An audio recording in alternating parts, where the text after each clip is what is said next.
Whether it be cake, pastries, cookies, or even candy, a common ingredient that can be found in most of these is chocolate. And even if you don't have a particular sweet tooth, I don't think you'd mind the occasional Kit Kat bar. But you ever wonder where it comes from? And no, I'm not talking about factories or adults manning the machines. I mean the main ingredient, also known as cacao. Cacao grows in warmer climates, like South America, but primarily in West Africa and places such as Ghana.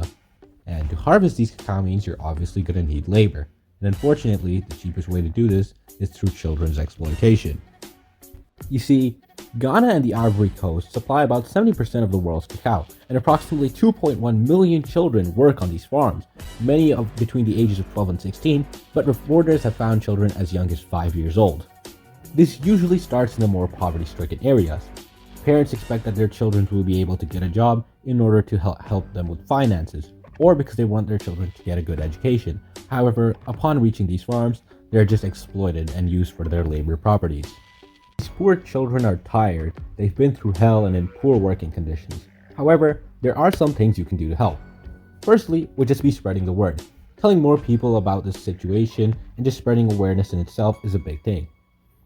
Secondly, would be peacefully protesting. If we were to stand against these companies who often don't see where their cacao beans are coming from, not wanting to spend the money to do proper security checks, maybe they would realize that it's time to do something.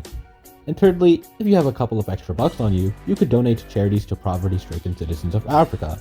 Or if they weren't in poverty, then they wouldn't have to sell their children into slavery, thus solving not one, but even two problems at once. You can further research these topics on trusted sources such as the Washington Post and Oxford Research Encyclopedias. So I once again urge you to stand up for the cause, because maybe just saying something to your peers might be enough to save the life of a poor boy or girl.